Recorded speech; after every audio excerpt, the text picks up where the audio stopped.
various channels, newspapers, YouTubers, magazine editors, and other reporters. I am sure with your presence, this historic demand will definitely be highlighted tomorrow in next 2-3 days and will get attention of the Government of India.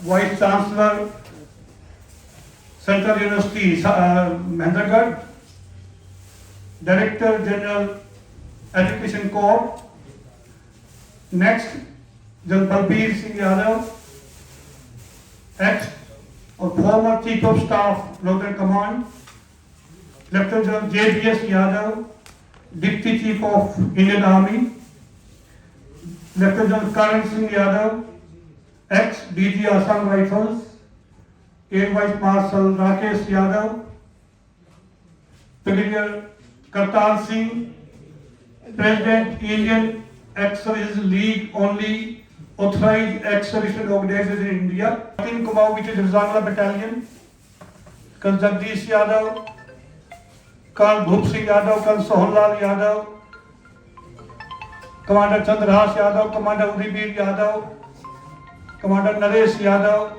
Major Pratap Singh Yadav, one more Major Pratap Singh Yadav, Colonel N.K. Yadav, Rawajit Singh, Dr. Ishwar Singh Yadav, who would be the main speaker today, and he has done a lot of research work on this subject. Thereafter, after independence, how Indian soldiers, Ahir soldiers have performed in various battles, their gallantry awards, number of gallantry awards they have won, theatre honors, battle honors. He will be briefing all of us on this major issue. The senior most veteran today we have Lieutenant General J.B.S. Yadav, PVSM, AVSM, Veer Chakra, VSM, former Deputy Chief of Army Staff. I'll request General J.B.S. Yadav just to brief the media person and open this discussion today for further question answer sessions also thereafter. And I'm sure the media person who are sitting here will definitely take care of these veterans who have come from far-flung areas, just to present their point of view in a very dignified, democratic way. We are not against anyone. We are not here to talk about the decisions taken by governments,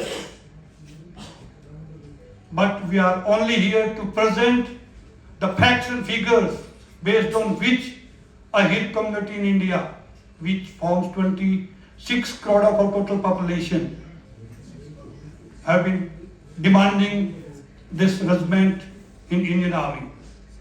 Myself, Major Dr. T.C. Rao, founder, convener, Rizangla Bhatia Foundation, Gramin Utthan, Bharat Nirman. Thank you very much. Major T C. Rao, यहाँ पर प्रस्तुत सभी veterans, press core के सभी members, आप सबका आज यहाँ पर स्वागत है। मैं आपका धन्यवाद करता हूँ कि आप लोग आए यहाँ पर और हमारे साथ शामिल हुए और हमारे विचारों को आपने सुनने के लिए समय दिया और कष्ट उठाया। अहीर रेजिमेंट के मुद्दे के बारे में ही सिर्फ हम बात करेंगे। दूसरे मुद्दों के बारे में या दूसरे आर्मी के जो सब्जेक्ट्स हैं या टॉपिक्स हैं या उनके एस्पेक्ट्स हैं, उनके ऊपर हमारा इतना उसके ऊपर हमारा ज़्यादा बोलना हम उचित भी नहीं समझते और ना हम उनके ऊपर कोई टिप्पणी करना चाहते हैं। अहीर रेजिमेंट के बारे में शायद आप लोगों को नहीं पता हो, ये एक बहुत पुरानी हमारी डिमांड है। ये डिमांड कम से कम 100 साल पुरानी है और अहीरों का योगदान जो रहा है भारत भूमि की रक्षा के लिए, वो आज से नहीं, महाभारत से लेके और आज तक का है। ये इतिहास बहुत गौरवशाली है और हमारे देश को आपके हमारे देशवासियों को आपके माध्यम से इसके बारे में जानना जरूरी है। हर कौम ने इस देश की रक्षा के लिए खून बहाया है। सिखों ने बहाया है, जाटों ने बहाया है, डोगरों ने बहाया है, गढ़वालियों ने भी बहाया है। हर कोने कोने में जो हमारे भारतवासी हैं, चाहे वो लद्दाख में है, चाहे नागालैंड में है, चाहे वो साउथ में मद्रास में है, चाहे असम में, सब ने बहाया है। हमने भी अपना खून उतना ही बहाया है जितना उन्होंने बहाया है। हमारी जो वीर गाथाएं हैं वो हर देश के कोने कोने में गाई जाती हैं। अल्लाउद्दीन का नाम आपने सुना ही होगा। मध्य प्रदेश के अंदर अल्लाउद्दीन का जो वीरता के जो गीत फोक सॉन्ग्स गाए जाते हैं वो देश के कोने कोने में मशहूर हैं। देवनगरी या आज के दिन में दौलताबाद, उसका नाम आपने सुना होगा। अलाउद्दीन खिलजी को किस प्रकार से यदुवंशियों ने वहां पे मात दी थी, वो भी हिस्ट्री में एक सुनहरा चैप्टर है। डॉक्टर ईश्वर यादव। उसी प्रकार से तीनों पानीपत की लड़ाई के अंदर आहिरों ने बहुत बड़ा योगदान दिया था और तीनों पानीपत की 1957 में राव तुलाराम की गाथा को नहीं जानता है। सूबेदार बाल किशन ने मेरठ के अंदर सबसे बड़ी बगावत की थी और मेरठ कंटोनमेंट से ही पूरा जो छावनी थी वो लाल किले के ऊपर आकर और अंग्रेजों को वहां पे हराया था। उसके बाद में भी अहीर जो थे वो हैदराबाद रेजिमेंट के अंदर, क्योंकि अंग्रेजों को ये महसूस था कि अहीर जो है बहुत एक योद्धा कौम है और इनको हम आर्मी में इनकी हमें कुशलता चाहिए। आर्मी के अंदर उन्होंने अहीरों को कुमाऊं रेजिमेंट के अंदर रिक्रूटमेंट किया। साथ साथ में प्योर आर्टिलरी रेजिमेंट्स में उनकी धाक जमी हुई थी। एयर डिफेंस रेजिमेंट्स में उनकी धाक जमी हुई थी। कैवलरी में और दूसरी सर्विसेज में भी अहीरों को रिक्रूट किया जाता था। लेकिन 1946 में जो हैदराबाद रेजिमेंट थी उसको कुमाऊं रेजिमेंट में गोविंद वल्लभ पंत जी ने हाईजैक कर लिया और एक कुमाऊं रेजिमेंट बन गई। कुमाऊं रेजिमेंट या कुमाऊं का उस समय तक कोई नाम निशान ही नहीं था। अहीरों को उतना ही सम्मान मिलना चाहिए जितना कि सिख, जाट, मराठा और डोगरा गढ़वाल कुमाऊनियों को मिला है। और ये सम्मान हमारे को जब ही मिल सकता है जब तक एक अहीर रेजिमेंट बने। मैं ये नहीं कहता हूँ कि गवर्नमेंट के ऊपर हम बोझ बनना चाहते हैं या गवर्नमेंट के खिलाफ हम बोलना चाहते हैं। सिर्फ गवर्नमेंट को इतना ही करना है कि जितने अहीर हर एक रेजिमेंट के अंदर बिखरे हुए हैं उनको इकट्ठा करके और एक अहीर रेजिमेंट बना दी जाए। उससे हमारा सम्मान भी बढ़ेगा और हमारा योगदान भी बढ़ेगा और अहीरों का मान बढ़ेगा और अहीरों का मनोबल बढ़ेगा। मैं आपके माध्यम से इतना ही कहना चाहूँगा कि हमारी जो ये डिमांड है, ये डिमांड जायज़ है, लेजिटिमेट है और हमारा हक है। धन्यवाद। पर 25-30 पेज का और बुकलेट दिया गया है। Don't you want to go into detail what लोगों ने क्या बोला है अहीरों की बहादुरी के बारे में, एक एक चीज पेन डाउन की है। 15 मिनट लेंगे। Doctor Ishwar Yadav is a research scholar on this subject, आपसे बात करेंगे। जो बैटल थी 1962 में हिंद फौज को मुंह की हार खानी पड़ी थी। हर जगह में, हर फ्रंट के अंदर हमने हार चाटी। सिर्फ रजांगला में अहीरों ने डट के लड़ाई की और देश का सम्मान रखा। और रजांगला के अंदर आज चीनी भी रजांगला की बैटल को धाक मानते हैं और वहीं पे चीनी जो थे 1962 में सिर्फ एक ही जगह चीन को हार मिली थी और वो थी रजांगला की बैटल। रजांगला की बैटल और सारागढ़ी की बैटल दो इतिहास में, भारतीय इतिहास में दो पैरेलल गाथाएं हैं। सारागढ़ी की लड़ाई जो थी वो नॉर्थ वेस्ट फ्रंटियर के अंदर सिखों की एक प्लाटून ने अफगानियों के साथ में लड़ी थी। यहाँ पर 114 अहीरों ने 1000 से ज़्यादा चीनियों को हराया था और सारे के सारे लास्ट मैन लास्ट राउंड तक 114 अहीर अपने वहीं पर मातृभूमि के लिए वीर गति को प्राप्त हो गए। कोई भी अहीर ने पीछे मुड़ के नहीं देखा, किसी ने अपना मोर्चा नहीं छोड़ा। और वो वहीं पे वहीं अपने देश की रक्षा करते हुए वीर गति को प्राप्त हो गए। ऐसा उदाहरण किसी भी रेजिमेंट में आज तक नहीं है। जितना उदाहरण ये उदाहरण एक ऐसा उदाहरण है जिसको पूरा विश्व मानता है। तो अगर एक कौम इतनी कुर्बानियां दे सकती है, उस कौम को आप उनका मान सम्मान क्यों नहीं करते, उनका हक आप क्यों नहीं देते? ये मेरा कहना है। प्रेस के सभी माननीय सदस्य, मैं ज़्यादा समय नहीं लेते हुए सीधा इतिहास में जाके और अहीर रेजिमेंट नहीं बनने के क्या कारण थे और हमारी आज़ादी से पहले कितनी स्थिति थी और बाद में क्या हुआ, इस पर मैं सीधे जाऊंगा। और सीधे मैं आपको मैं ये बुकलेट लाया हूँ।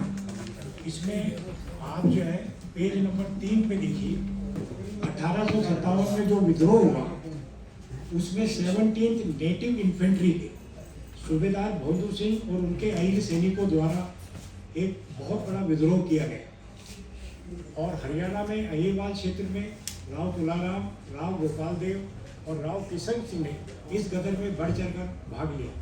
बिहार में इसी प्रकार राजा कुंवर सिंह के सेनापति रणजीत सिंह यादव ने अनेक अहीर सरदारों के साथ अंग्रेजों से लोहा लिया।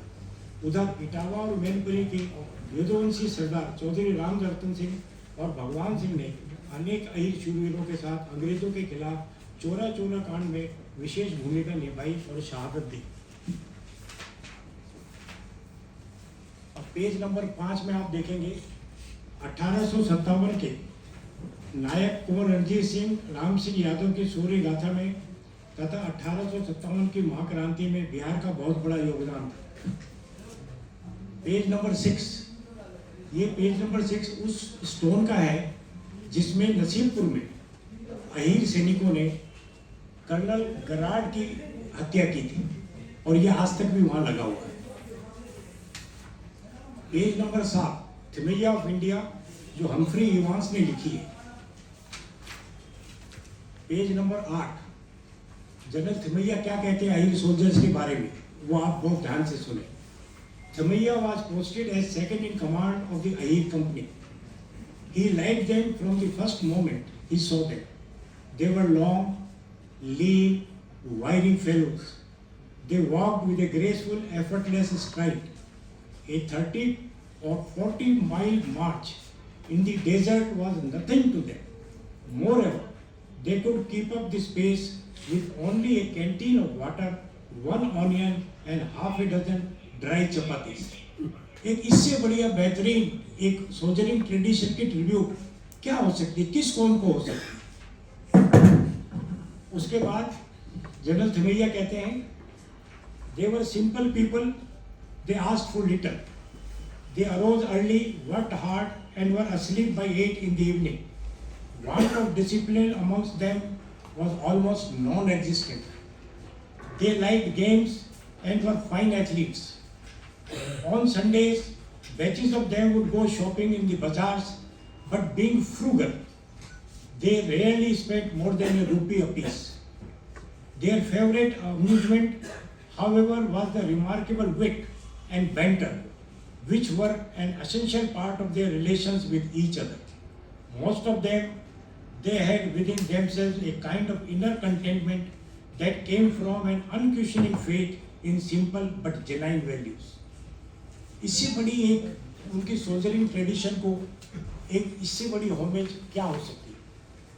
अब मैं आपको पेज नंबर 8 पे ले जाता हूँ। ये चैप्टर है सिंगापुर का चैप्टर। ये सिंगापुर रिवोल्ट के नाम से जाना जाता है। शायद आप में से किसी को इस बारे में नहीं पता हो। 19 हैदराबाद रेजिमेंट, जिसके 3 हिस्से थे, 33% जाट, 33% अहीर, 33% कुमाऊनी, ये उस समय सिंगापुर में पोस्टेड थी। और एक नेशनल कॉज के लिए उसमें ये पूरा चैप्टर पूरी ये लाया हूँ। इसमें आप इसको आराम से पढ़ें और इसमें ये देखेंगे। अब आप पेज नंबर 8 पे आ जाइए। पेज नंबर 1, इसमें जो मेजर जहीर थे, जो अहीर कंपनी के इंचार्ज थे, उन्होंने जो है अंग्रेजों के खिलाफ एक जर्मन से दोस्ती कर ली थी। वो सेकेंड वर्ल्ड वॉर से पहले का टाइम है, 1939-40 का टाइम। तो जब मेजर जहीर को हटाया गया तो अहीरों ने उसका विरोध करा। अब ये क्या कहते हैं जनरल थिमैया, वो आप देखिए। Before leaving, however, Jahir asked the JCOs, junior commissioned officers, to have the company stage a protest. The Ahir's turn for quarter guard duty came that night. The Ahir sent out a guard which stayed quietly on the post. The off-duty Ahirs, however, came out of the barracks and marched up and down, shouting slogans in self-conscious way. When they were asked what was the matter, they said they wanted Jahir to return. उसके आगे मैं आपको पढ़ के बताता हूँ. The Ahir guard was disarmed. जो Ahir guard था, उसको जो है disarm कर दिया गया. And he was replaced by the Scottish troop. The weapons of the whole battalion were locked in the coats. And the CO took the keys. Armed troops from the Highlanders surrounded the barracks. जो Highlanders जो British troops थे उन्होंने सारे barracks को surround कर लिया. No act थोड़ा सा. Now the Ahir company really did mutiny. अब आप आगे आ जाइए. चलिए अब मैं आपको सीधा ले चलता हूँ page number 8K. Very important document. very important document, historical document. ये 1897 में जब इंडियन आर्मी का पहली बार रीऑर्गेनाइजेशन हुआ तब डिफरेंट कास्ट की क्या स्थिति थी ये इसमें दिया हुआ है. और ये मेरा नहीं है, ये कुमाऊं रेजिमेंट की जो अपनी ऑफिशियल बुक है हरी कलगी की कहानी उसमें. पेज नंबर कितना है सर? Page number 8K. थोड़ा है वैसे 166 है ऐसे तो साइड में भी है. 8K जिसमें ऊपर लिखा हुआ है 1897 1897. Ahirs were 25% of 2 infantry regiments. आप बताइए दुनिया तो कहाँ से कहाँ गई और हम कहाँ से कहाँ गए. और इसका एक ही कारण हुआ कि हमने जो अंग्रेजों के खिलाफ हर बार विद्रोह करा और जो मेन कारण था वो 1939-40 में जो Ahir ट्रूप्स ने सिंगापुर रिवोल्ट करा उसकी वजह से अंग्रेज नाराज हो गए. और उस समय जो कर्नल थे इसकी हैदराबाद रेजिमेंट के वो थे colonel Hafandan. And colonel Hafandan was posted in because क्योंकि वो ट्रूप्स को अच्छी तरह लीड नहीं कर पाए तो अंग्रेजों ने उसको जो है पोस्ट कर दिया दिल्ली में एज इंचार्ज आर्मी रीऑर्गेनाइजेशन. अब यहाँ सेकेंड वर्ल्ड वॉर खत्म होती है 45 में विद्रोह 45 में आर्मी रीऑर्गेनाइजेशन होता है. जब आर्मी रीऑर्गेनाइजेशन होता है तो कर्नल हफंडन ने ये कहा कि नहीं अहिरों की वजह से मेरा कैरियर खराब हो गया, इन्होंने विद्रोह करा तो मैं इनके रेजिमेंट नहीं बनने दूँ. और चूंकि कुमाऊं ने sided with Britishers in this mutiny they were given A status of a regiment. अब आप हालत देखिए कुमाऊं ने 16 लाख हमें उनसे कोई गरज नहीं उनके रेजिमेंट रहे. हम 10 करोड़ आदमी हमारे लिए केवल 25% जो अंग्रेजों ने सजा दी थी वो आज भी चली आ रही. अंग्रेजों ने अहिरों का हिस्सा एक और एक हिस्सा जाटों को जाट रेजिमेंट में भेज दिया और दोनों हिस्से कुमाऊनियों के इनाम के तौर पे दे दिए. मैं बहस कर रहा हूँ इतिहास से, कोई भी आके मुझे बताए. और वो जो सजा दी थी वो आज तक चली आ रही. आज भी जिनकी संख्या करोड़ों में है उनके लिए केवल 25% जगह, जिनकी संख्या लाखों में है उनकी जो है 75%. हुआ क्या ये बहुत बड़ी बात है. मैं अभी चूंकि मैंने इसी तक अपने आप को रखना है इसीलिए मैं इसके आगे आपको बता नहीं सकता. अब आप ये देखिए कि हम 25% 2 रेजिमेंट में थे और आज 2022 में 36 इन्फेंट्री रेजिमेंट है. हम एक रेजिमेंट के केवल 25%. क्या हम सेकंड क्लास सिटीजन? इसमें लेफ्टिनेंट कर्नल R.C. क्रिस्टी क्या लिखते हैं? He was military cross. वो पेज 1878 ये लिखते हैं पेज नंबर 46 पर. 1878 से 1880 में हुई अफगान वार से पहले, मैं बात कर रहा हूँ 1878 से 1880 के पहले. 1878 से 1880 के पहले अहिर बंगाल और बॉम्बे आर्मी में भर्ती होते थे. बंगाल आर्मी में अहिरों की 15 विशुद्ध कंपनियां थी, 15 प्योर कंपनीज. आज कम से कम उसका मतलब 4 रेजिमेंट के बराबर होता है। बॉम्बे आर्मी में अहीर मिक्स्ड कंपनियों में बहुतायत में पाई जाती, मतलब अगर कोई मिक्स्ड कंपनी थी तो अहीर उसमें मेजोरिटी में थे। प्रथम विश्व युद्ध से पहले अहीरों की 6 विश्व युद्ध कंपनियां इन्फेंट्री में थी। कई कंपनियां सेना की विभिन्न शाखाओं में थी, जिसमें तोपखाने में उनकी भूमिका अहम थी। और ये वैसे जो ओरिजिनल कॉपी है ये मेरे ख्याल में इंडिया में अवेलेबल नहीं है, एक ही कॉपी है जो आर्मी की लाइब्रेरी में। तो इसका जब हम फोटो स्टेट लेते तो बहुत ठीक नहीं आता, तो मैंने इसमें साइड में लिखा हुआ है कि हमने इसको उसे लेंस से लगा के देख के इसमें लिखा हुआ है, the Ahirs of Gurgaon and adjacent districts differs but little if at all from his Jat neighbors and is equally brave, industrious and orderly। अब इससे बढ़िया एक सोल्जरिंग ट्रेडिशन की क्या तारीफ कोई जनरल या कोई कर सकता है? ये कंपैरेटिव चार्ट है, इसमें फर्स्ट वर्ल्ड वॉर में ये इतनी रेजिमेंटों के नाम है, ये कम से कम 14 रेजिमेंट है। आज इन सब लोगों की रेजिमेंट है, केवल हमारी रेजिमेंट नहीं है।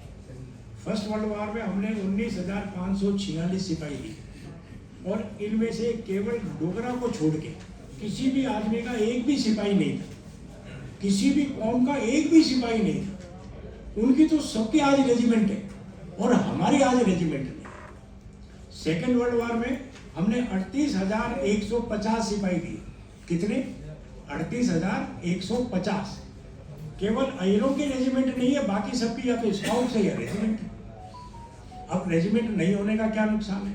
न तो नाम होता, ना हमारा कोई इतिहास में नाम आता, ना हम रोजों में रोए जाते, न गीतों में गाए जाते, और सबसे बड़ी बात है कि जिसकी रेजिमेंट नहीं है उसकी भर्ती नहीं है। क्योंकि जिस जाति की, जिस क्षेत्र की रेजिमेंट है उसी के लोग उसी रेजिमेंट में जाते।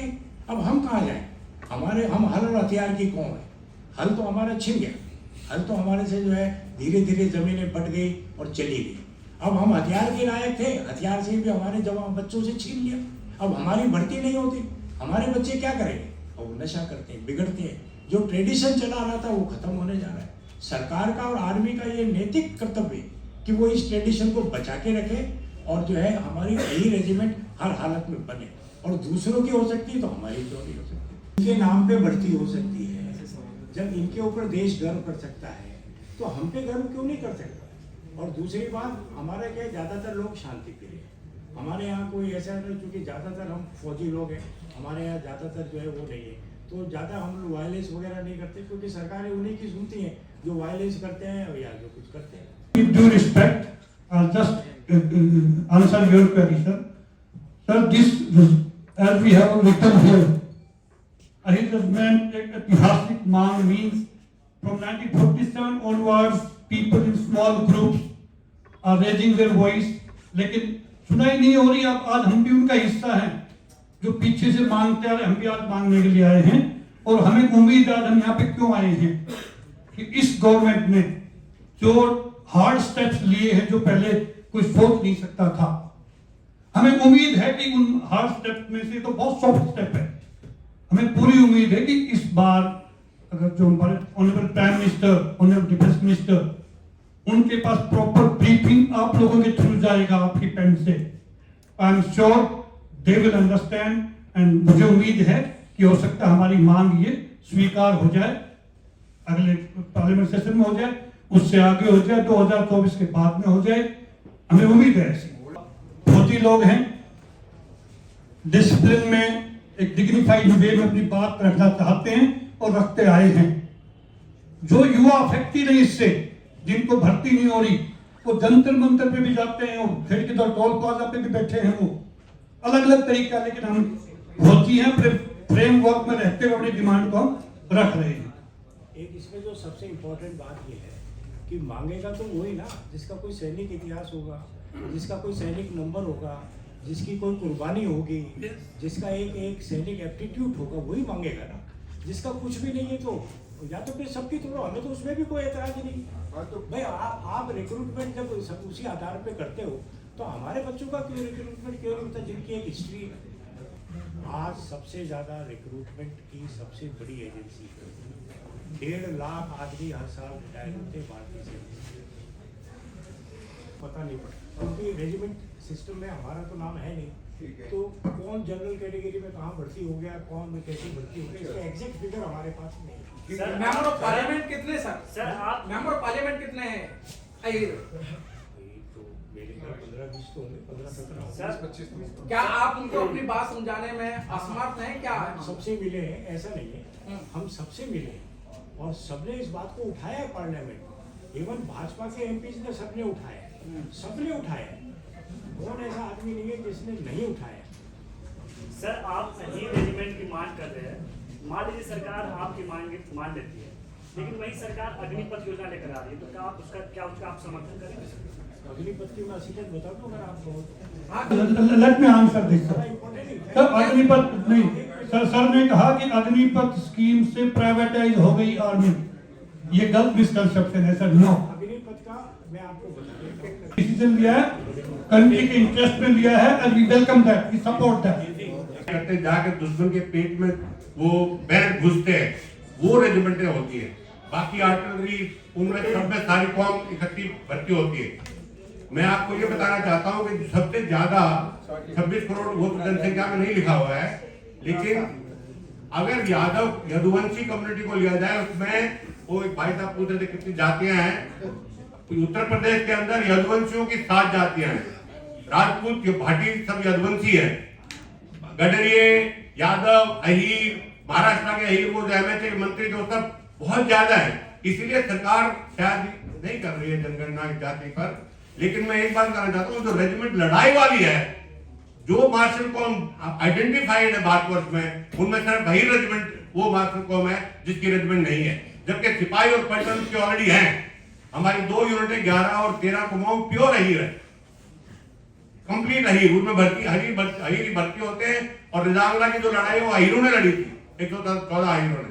तो ये लड़ाई के लिए जहां नाम चलता है, आर्टिलरी का रेजिमेंट का नाम आता चला जाता है, कौन लड़ा, आर्टिलरी की रेजिमेंट थी। लेकिन जहां नाम निशान उस पटन का रहता है, वो सारी मार्शल रेजिमेंट की है, सिर्फ अहीरों की नहीं है। इसलिए हमारी डिमांड है, जिनका ऐसा एग्जाम्पल है, इसलिए अहीर रेजिमेंट को देना, सरकार को देना चाहिए। जो है उनके कंधे पर लिखो, कम से कम पहचान शुरू हो। क्योंकि एक ऐसा नोट भी लिखा हुआ है गवर्नमेंट के कागजों में कि आगे, क्योंकि हम एक समाजवादी कंट्री बनने जा रहे हैं, तो हमारी जातियां नहीं होनी चाहिए, जाति पर रेजिमेंट नहीं होनी चाहिए। लेकिन जो है वो चालू रहेगी, तो हमारी है उनके कंधे पर तो लिखो अहीर। 13 कुमाऊं में कल हो जाना चाहिए 13 अहीर रेजिमेंट। तो ये बात है, जब पहचान जाना, आपने कुछ अच्छा काम किया, आपका पहचान नहीं आया, आपका अखबार का नाम दे दिया, कैसा फील करेंगे आप? बिल नहीं, संसद में नारी नहीं है। ये तो एक राजनीतिक फैसला होना है, और वो अगर इतनी बातें सुन के भी नहीं करेंगे तो हम अपने एजुकेशन को आगे बढ़ाएंगे, कुछ आगे करेंगे। सर ये तो राजनीतिक मसला है ना सर? नहीं, राजनीतिक मसला तो सारे होते हैं प्रजातंत्र में, कोई गैर राजनीतिक मसला होता है। तो आप सर ये राजनीतिक नेताओं पर प्रभाव नहीं? हम अपने राजनीतिक नेताओं को कह रहे हैं, लेकिन हमारे राजनीतिक नेता आगे नहीं बढ़ रहे हैं। वो पता नहीं क्यों डरे हुए हैं, वो इसलिए डरे हुए हैं कि कोई कह देगा आप तो कैबिनेट मंत्री हो, आप कैसे जाति की बात कर सकते हो, वो कारण है। हाँ जी, पॉलिटिकल नहीं है इसके ये सिंपल एक एडमिनिस्ट्रेटिव फैसला है जो फौज ने अपने हिसाब से लेना है। आज तक आप एक बात बताओ, जितनी रेजिमेंटें हैं या जो आज़ादी के बाद भी बनी हैं, उनमें क्या किसी ने कोई एजिटेशन किया? चुपचाप जिसके नेता समझदार थे या जिसकी एडमिनिस्ट्रेशन में चलती थी उसे बता दिया। रीजन तो यही है ना कि जो पावर में है वो अपना खेल खेल, बस। आप कह रहे हैं जरूरत की नहीं। आप कह रही है ऐतिहासिक मामला है, Come from this side, sir, यहाँ। आप कह रही है एक ऐतिहासिक मामला, काफी समय से अहीर रेजिमेंट की आप बात कर रहे हैं, तो क्या अभी किसी गवर्नमेंट ने कुछ बात कही, क्यों नकारा जा रहा है इसको? कुछ जवाबदेही मिली? आप लोग काफी समय से लगे हुए हैं। नहीं, गवर्नमेंट का ये जो उदासीन रवैया है, यही किसी ने तो हमें यहाँ आने को मजबूर करा। नहीं, हम तो 50-60 साल से कहते आ रहे हैं, लिखते आ रहे हैं, सबको बताते आ रहे हैं। इसमें मेरी 2 चिट्ठियाँ हैं, बड़ी इंपॉर्टेंट चिट्ठियाँ हैं, आप उनको पढ़िए। मतलब 50-60 साल से मैं डिफेंस मिनिस्टर से भी मिला, मैं 2-3 डिफेंस मिनिस्टरों से मिला, पता था क्या बेचारे बड़े बड़े आदमी थे। उन्होंने कहा भाई मुझे तो ये पता ही नहीं था ये क्या होता है। एंड डेफिनेटली उन्होंने कहा कि मैं आपको विश्वास दिलाता हूँ कि मैं 6 महीने में कुछ ना कुछ करूँगा इस बारे में। और अनफॉर्चुनेटली वो गोवा के सीएम बन गए, वहाँ उनकी इसके ऊपर सरकार को जो भी RTI डालते हैं, उदित राज था एक मेंबर ऑफ पार्लियामेंट, उसने डाली अपनी कम्युनिटी के लिए, हमने डाली कि हमारे हेल्पमेंट बननी चाहिए। सिंपल 2 लाइन का जवाब आता है कि 1947 के बाद में कास्ट बेस्ड रेजिमेंट रेज करना बंद कर रखा है, लेकिन हमारे पास में उदाहरण है। Region based Naga regiment was raised in 1975 because why it was raised कि नागाज वर गवर्नमेंट ने बहुत प्रयास किया उनको समझाने का, उनकी आर्मी थी सेपरेट उसको तोड़ने का। एक यही जरिया सोचा कि जो वहां से बेरोजगार होंगे उनको हम आर्मी में भर्ती करेंगे। नागाज में रेज की गई, तो गवर्नमेंट कर सकती है। और मैंने कहा कि ये गवर्नमेंट जब 370 हटा सकती है तो ये तो कुछ भी नहीं, एक administrative reform, administrative order issue करना है, ना कैबिनेट में जाना ना पार्लियामेंट में जाना। कंधे पे चेंज करना है, रेजिमेंटल सेंटर सेम में रानीखेत वही रहेगा। 2 रेजिमेंट प्योर हैं, 5 जो और बिखरे हुए हैं 25% 50% कुमाऊं रेजिमेंट में, इनको इकट्ठा कर दिया जाए। 7 रेजिमेंट बन गई, अहीर कंधे पे लिख दिया। ट्रेनिंग सेंटर में कोई खर्चा नहीं, पैसा खर्च नहीं होगा सरकार का, कोई बजटरी एलोकेशन की जरूरत नहीं है। एक बात मैं आपको बड़ी इंपॉर्टेंट बताना चाहता हूँ, और जो ऐतिहासिक भी है। आज़ादी से पहले केवल उन्हीं जातियों की और क्षेत्रों की रेजिमेंट बनी जिन्होंने 1857 या उसके बाद अंग्रेजों का साथ दिया, या जिन्होंने जलियांवाला बाग में गोलियां चलाई। ये सत्य है, ये कटु सत्य है। कोई इस बात को जानना चाहे या नहीं जानना चाहे। आज़ादी के बाद उन्हीं की रेजिमेंट बनी जो इस देश से अलग होने की बात कर रहे हैं। चूंकि हम पहले उसके भागे, उसमें हमें नुकसान हुआ, हमने अंग्रेजों की खिलाफत करी। बाद में हम क्योंकि हमेशा राष्ट्र के साथ रहे, तो आज हम जो है सफर हैं। In the past also 3 times committee have been formed, but they have recommended in favor of existing system. They want that status quo should be maintained, and they have given reasons for ease of recruitment, cohesion in infantry. My point, मेरा कहने का मतलब ये है कि अगर ये regiment खड़ी करती तो वो कोई भी डिसएडवांटेज इफेक्ट नहीं करती, वो भी उसी तरह चलती रहेंगी। हम दूसरों को रीऑर्गेनाइज करने के लिए नहीं कह रहे हैं, हम कह रहे हैं हमारे लिए रेजिमेंट दीजिए। कोई भी सोल्जर लड़ता है, किस चीज के लिए लड़ता है? नाम, नमक और निशान। आपने सुना होगा पुराने जमाने में नाम, नमक और निशान। इसमें क्या हो रहा है? अभी बैटल ऑफ रजांगला ले लीजिए, 13 कुमाऊं का ऑनर है और 13 कुमाऊं लड़ी है वहां पे। उसमें नाम किसका? कुमाऊं रेजिमेंट का। निशान किसका? कुमाऊं रेजिमेंट का। लड़का अहीर है यहाँ से, रेवाड़ी से, तो कहीं तो उनको निशान, नाम कुछ तो दो। तीनों ये बात आपकी ठीक है, या तो सबको खत्म कर दो, डिमांड ही खत्म हो जाएगी, या फिर इनको दे दो। जो जाति, धर्म और क्षेत्र के आधार पर या तो जो रिक्रूटमेंट है या जो रेजिमेंट्स बनी हुई है, ये रिक्रूटमेंट को भी लीड करती है। अगर इनको या तो आप इनको खत्म कर दीजिए, और आप ये कहते हैं कि अंग्रेज जो कर गए वो कर गए। भाई अंग्रेज जो कर गए वो तो अपने हितों में करके गए। आप कहते हैं हम अंग्रेजों की सारी चीजों को हटा रहे, आप इसको लागू रखें। ये कैसे हो सकता है? ऐसे तो नहीं हो सकता कि भाई 2 आदमी तो इस लड्डू को खाएंगे और बाकी देश, कोई कम्युनिटी इस लड्डू को नहीं खाएंगे। ऐसा कैसे हो सकता है?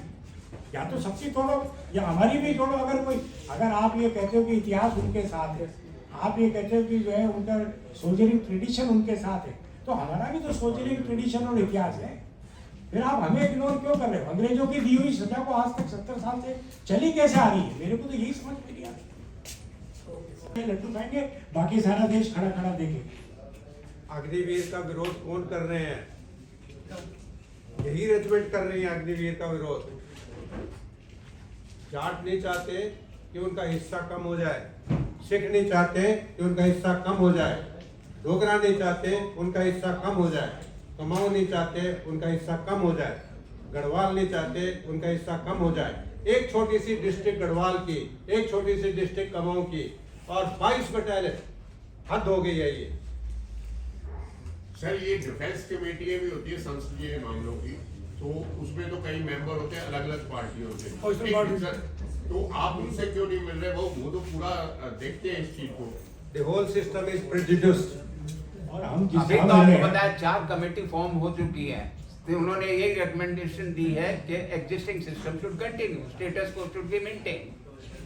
नहीं, हम उन सबसे मिले हैं, लेकिन किसी की हिम्मत नहीं होती कि ये जो कम्युनिटीज जो इसमें प्रिविलेज्ड हैं और जो सारे रिक्रूटमेंट को खा रही हैं, किसी दूसरे आदमी को भर्ती नहीं होने दिया जाता, वो उनको कौन नाराज करे? असली झगड़ा तो ये, सच तो ये। अब सच कौन बोलेगा इस देश के अंदर? 75% एक और अंग्रेजों के द्वारा बनाई गई रेजिमेंट और भर्ती प्रणाली को चालू रखने का, तो उस मापदंड में हम भी फिट होते। आप बताइए हम कैसे फिट नहीं होते? मैंने आपको कागज दिए, अगर हम फिट नहीं होते तो आप मना करें।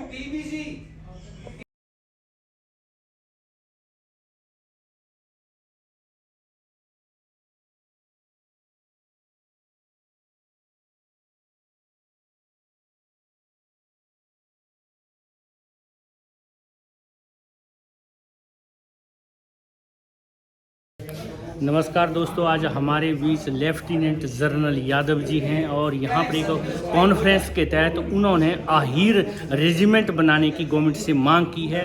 मीडिया में आके आखिर मजबूरी में इनको आना पड़ा। काफ़ी दिनों से door to door MPs, MLAs और जितने भी प्रतिनिधि हैं उनसे मिलने की पूरी इन्होंने कोशिश की। पिछले कई सालों से इनकी कोई भी सुनवाई नहीं हो रही है। आखिर आप यहाँ पर एक कॉन्फ्रेंस करने पे मजबूर हो गए, तो क्या लगता है आपको इस कॉन्फ्रेंस के माध्यम से आपको कुछ मुकाम हासिल होगा, आपकी सुनी जाएगी? देखिए, मेरा विश्वास है कि प्रेस जो है और ये कॉन्फ्रेंस के माध्यम से हमारी आवाज़ हमारे देश के हर कोने में जाएगी और हर पार्लियामेंटेरियन और हर जितने भी हमारे देश के निवासी हैं उनको ये एहसास होगा कि हमारी जो डिमांड है वो जायज़ है, लेजिटिमेट है और ये डिमांड हमें मिलनी चाहिए। इससे हमारी जाति का सम्मान होगा और जो अभी तक बात अधूरी रह गई थी वो बात पूरी हो जाएगी।